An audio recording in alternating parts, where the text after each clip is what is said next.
Hello, everyone. Welcome to 2D Board Gamers. My name is Dave, and today I thought I would rank the villains from Marvel Champions. So this is December 2024, so we have the villains all the way up to Age of Apocalypse currently. So the categories I have is too hard, difficult, just right, on the easy side, and too easy. Now this down here is where they had duplicate images, so I'm only doing one image for like the groups of villains. Um, so let's start with the beginning. So this is from a multiplayer perspective. Might talk about solo a little bit because some of these villains change a little bit from if they're solo. For example, the first one, Rhino, I'm going to put him in the too easy category. Um, I mean, he was the training villain in the core set, teaching you how to play the game. But his scheme only has one stage and it has seven. So solo, it can be a little swingy because if you get an advance, that could end the game. So Rhino can be um, and he can hit hard. I mean, sometimes when he gets a couple charges going and stuff, he's definitely got some issues that could make you lose the game. But I think for the most part, I would put him in the too easy category. Claw, I'm going to put him under just right. Um, the extra boost card you get can make him pretty swingy. He's got good villains, I mean, good minions, and depends on the modular set can make him even more swingy. But he's got the three-tier modular or the two-tier modular set makes him interesting. Ultron is on the difficult side. The especially this is expert. It's going by expert, by the way. Um, so Ultron is on the it can be difficult, especially expert. His big annoying thing is when you got stage two of Ultron and stage two of the main scheme, you're adding a lot of drone minions. He gets +1 to his attack for each drone minion that engages with you, and the drone minions take critical cards out of your deck. So that puts him in the difficult side. Um, Norman Osborn, this is the Norman Osborn Green Goblin, putting him in the too easy. You can just leave him on Norman until you're all built up and then wail on him. Mutagen formula, I'm going to put that in the just right category. He's got a good mix of villains and side schemes, and that makes it very, very um, evenly matched, I think. Wrecking Crew, I'm gonna put it on the too easy. It can. We have lost to the Wrecking Crew before. I mean, they can get pretty swingy, and sometimes you can get some weird things. But once you kind of learn the formula of which villain to defeat first, it not as much of a challenge. Crossbones. Crossbones is a good mix. And I do like playing against him. I kind of think he's a little on the easy side um, because he, uh, we always throw in Weapon Master because the Weapon Master is one that you can throw out. But if you don't include Weapon Master, like when you're doing random modules, you can mill the deck pretty fast, because there's no weapon attachments. And he can overwhelm you with a lot of weapon attachments, so he's not a pushover. Absorbing Man, I'm going to put him on the too easy category. As it's pretty hard to lose against Absorbing Man, I feel. The delay counters don't really do anything outside the campaign. I mean, yeah, there's a couple of treachery cards, but yeah, it's just like Um, Taskmaster, I'm gonna put him on the easy side. He's not a pushover, but he, he um he can hit hard for sure. But he's kind of falls there on the crossbones side. Zola, I'm gonna put him on difficult. You can get really overwhelmed with all the minions that he comes with, and the retaliate is just kind of obnoxious. Now there are a lot of the newer heroes that came since him that have ranged, so you get range, you can avoid the retaliate, but you can get overwhelmed with all the minions. Red Skull, I'm going to put him in just right. Um, he, he gets +1 to attack for each side scheme, and you have a separate side scheme deck, which is interesting. I like it. And he can be swingy, but I don't I don't see him super overwhelming, but it can happen. Kang is fun. I really like Kang. You can lose on the stage one, so it's the stage one that makes him interesting. If you can survive stage one, then you can pretty much control the board to a point, especially when you're in stage two, because you can kind of relax and build up your kit. So you can do that. We usually don't, but you can delay to to get past Kang. Drang. So Drang is I put him in just right. He's got a really good balance between minions and side schemes. You get rid of his staff, which really helps. I try to get rid of it like on the first turn if I can. Um, he can be difficult in solo for sure, but I think in multiplayer, if you got a good balance of decks, that works out.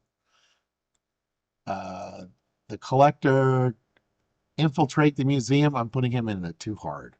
Um, it's just that collection can just get out of control, and it takes a lot to pull things out of the collection. So yeah, I'm going to put him in there. The collector escape. This is a fun scenario because you're removing a lot of, you're removing the threat. Um, I don't know. I don't know if I would quite put it on the easy side. I'm kind of on the fence between just right and on the easy side. And I just realized that this is, let's get rid of that one and put this one in. Um, when he's invulnerable, it's kind of, um, it actually kind of helps for a turn because he's not very tough then at that point. Nebula, Nebula can be difficult. When if you get a lot of techniques out on her, and you can only remove one at a time when you're an expert. And then on stage three, you have to actively spend resources to get rid of those techniques. Those can go out of control. Ronan is very, very difficult. He, I mean, that is the ultimate, in my opinion, that is like the ultimate test of your deck. If you can defeat Ronan with a deck build. And yeah, that's he's just there. Ebony Maw, I'm going to put that on just right.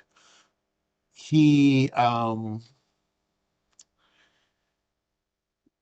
it's a pretty good balance with his spells. You can get overwhelmed with the spells, which I kind of like. And yeah, so Ebony Maw is a good. We got another duplicate here. So this is the tower defense. So this is Proxima Midnight and wow, spacing his name right now. This is the tower defense. I think it's kind of on the easy side. You got two villains to deal with. They can stack up, so every once in a while you do get kind of a crazy mix. But I think for the most part, I would put it on the easy side. Thanos, um, Thanos. I think I'm.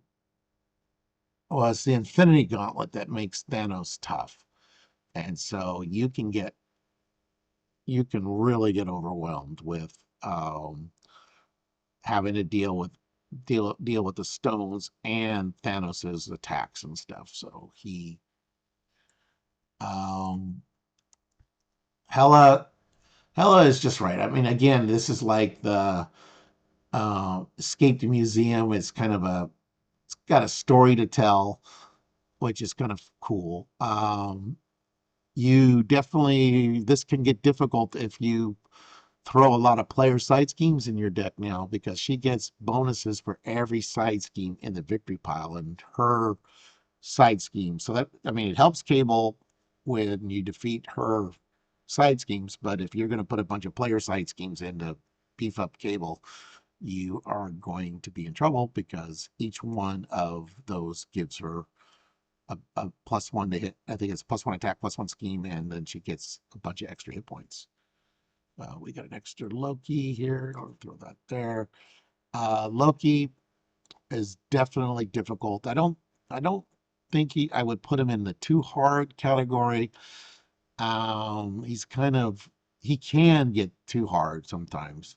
So he would probably be between difficult and too hard, but I don't know if I'd put him in the too hard category, but he is difficult. The Infinity Gauntlet again makes it crazy. And with him swapping forms, you can make him a little unpredictable, which is good. The Hood, I think I'm probably going to put the Hood on the easy side.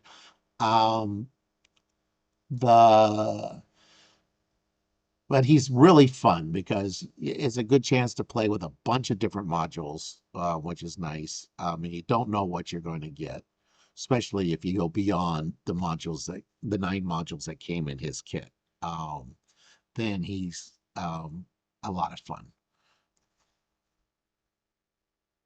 Sandman, I'm going to put Sandman just right. You got a nice balance between controlling the sand counters and then dealing with the villains and side schemes that he has. It's definitely a good balance. Uh, Venom. Oh, I just realized that I don't see Venom Goblin in there. Yeah, we're gonna have to grab a Venom Goblin, I guess. So Venom, I'm gonna put Venom on the difficult side because every time you attack him, you get a boost card that he will use against you when he activates. Um, and that can rank up unless you're doing so you want to do seriously big hits. You don't want to, so somebody like Quicksilver is going to have trouble with Venom because he does a lot of little hits. And every one of those little hits would give you another encounter card, which is, I mean, boost card, which is not good. Um,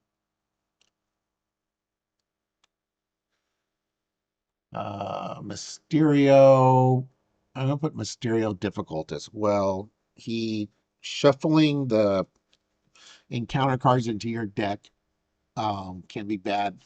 There are some that, once you resolve it, they go back in your deck.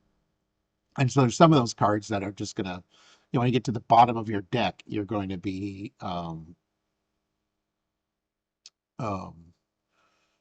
they're all going to stack up. You could end up with 5 or 6 encounter cards. Um, Sinister Six, I'm going to put that on the easy side. Um, we did lose to him recently, of course, but you can lose to him, but for the most part, I think with a good team, you can control that pretty good. Um, I don't see. So Venom Goblin looks like was missed. Or I pulled it out. Is that no? That's oh, there he is. I guess I did pull Venom Goblin. Venom Goblin. I think I might put him in the too hard. He's kind of on the fence between too hard and difficult. I mean, you can defeat him. Um, when you have Goblin Gear, it's very annoying because that his glider gives him an extra activation. So as printed, I would put it in the too hard category. But if you replace Goblin Gear with something else, then I would put it in the difficult. There's just a lot going on in that scenario. Sabretooth, Sabretooth, I'm going to put difficult. Things can get out of control, and Robert Kelly can get killed pretty easily if you're not careful. So that's something to watch out for. But kind of other than that, you can. I mean, he heals, so it takes a long time to take him out. You want to do big hits. It's kind of like Venom. You don't want to hit him with a bunch of little attacks. That's for sure. Um, Sentinel. Um, Sentinel is, I'm put it just right. I mean, if you build a chump block deck, you're going to be in trouble. But I really like the Sentinel scenario, Project Wide Awake. And it's a permanent in this scenario, so you just can't chump block. Master Mold. I think I probably put Master Mold in just right as well. Um, at least Project Wide Awake is not a permanent, which is nice. And all the Sentinel minions gain guard, so it's definitely got some challenges. But I really like those two Sentinel scenarios. This is the Mansion Attack. Mansion Attack can get overwhelming. Um, and if you're not careful, you get the wrong order, the wrong side scheme bonus. It can get out of control. But but I can't think of a mansion attack game that was easy. They're all pretty. They're on the hard side, which is good. You want them on the hard side. Magneto, he is on the fence of too hard. I mean, he's definitely on the difficult side, and I might, there are times where he might leak into the too hard section. Um, because you got those it just magnetic counters. Depends on how fast you get magnetic cards. That's the big issue with Magneto. Magog, I think Magog, he might be a little on the too hard side. He's on the fence of too hard and difficult. Those the cheering crowd counters can be super swingy. And you could be like way ahead, and then all of a sudden, the contender comes out, or you can't chump block because he gets counters for that, if he damages someone. And so Magog is really there. Spiral, I'm going to put her on the difficult side. If you get some bad shuffling where the where she's cornered is always on the bottom of the genre deck, that can get old. Um, but if you can be prepared to, when you flip her to cornered, and then be able to get your attacks in, have everybody ready to do damage and stuff, that it definitely helps. which annoying is she becomes cornered. You get one attack off. Everyone's not ready, and then she goes back into hiding again, and then you got to keep, you know, picking and picking at it. Um, Mojo Mojo is probably, I'm going to put him in just right. Some of the genres are definitely harder than others, and it kind of depends on which genres come out. Um, but yeah, he, it's definitely, you can have some very interesting games.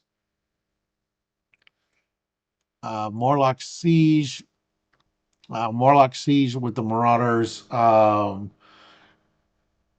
The extra activations on the Marauders sometimes can hurt when if you time it wrong. And making sure you keep your Morlocks alive, of course, is what makes it balanced, in my opinion. Um, the second Marauder scenario, which on the run, I guess it's called, yeah, where you just basically you turn these Marauder villains that are lower on the hit point side to a standard villain, which is two tier to take them out, is very. I like it. It's and you don't know which Marauder you're going to get when you're setting up, which is nice. But with it, Dirk and I, we usually play. We don't know the villain ahead of time, but this gives everyone that kind of flavor. Like you don't. Each one does something different. Juggernaut. I'm gonna put Juggernaut on the difficult side. If you can keep the momentum counters down, it's not so bad. But um, he definitely can get out of control with the momentum counters, and so you have to kind of work around that. Mr. Sinister, I'm going to put him in the just right category. The superpower upgrades he gets definitely make him interesting. And the fact that he gets two in the game and it came with three, you don't know which ones he's going to get. Anything where it's a mystery um, is very interesting in my opinion. Strife, I'm going to put Strife in the difficult. He, yeah, he's just got a lot going on with his telepathy or with his, psionic cards that he's got. Um, it's been a while since I played against Strife, but when I remember, he was pretty difficult. Unis, Unis is probably just right.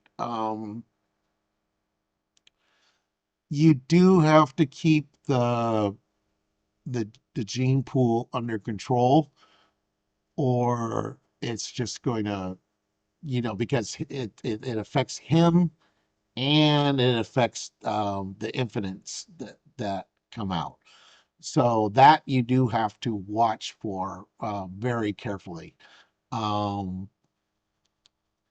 and yeah, because like if you get gene pool outside of Unis, then you could almost just let it go because the only people that are affected would be if an infinite comes out as a minion, and you just, oh, they get quick strike. Oh, they got double hit points. But the fact that Unis himself gets a bonus um, makes that interesting. Four Horsemen. So this is what the Wrecking Crew should have been. And it's not quite too hard, but it's definitely on the high side of the difficulty category, I'd say. Um, the fact that you, let's see, the fact that they stay around until you can get them to 0 hit points is very interesting. And then they have ways to be considered to have 1 hit point, so they can keep doing their stuff. Um, Apocalypse. Apocalypse is he is I put him on the difficult. He kind of falls in there with he's a little harder. I well,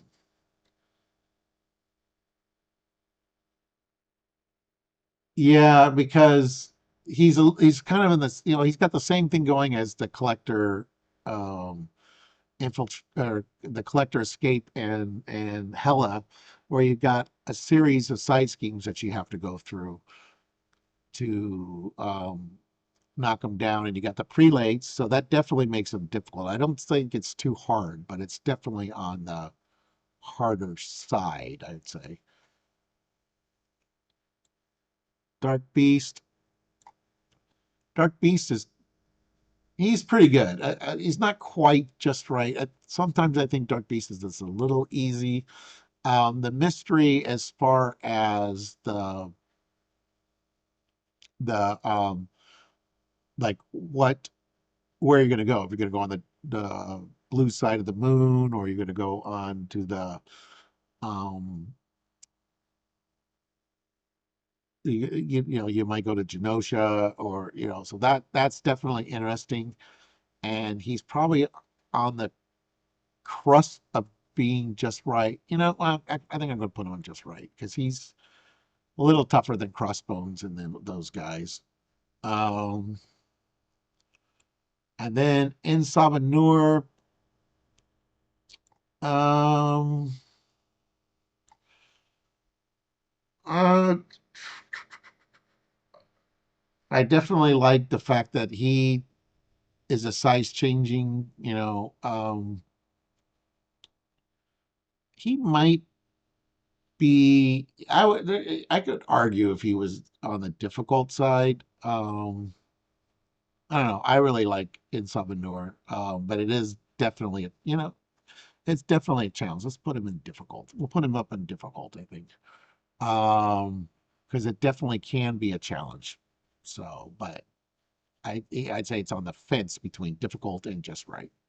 So, anyways, that is my ranking of the villains. I think there's like 46 right now. This is as of Age of Apocalypse. So this is the villains that were in the core set, each of the campaign boxes, and then the scenario packs that we had. I don't know. Yeah. So that's Wrecking Crew, Green Goblin, Kang, and the Hood and Mojo Mania. So okay. So with that, I'm going to sign off. Thank you for watching, everyone. Please like and subscribe.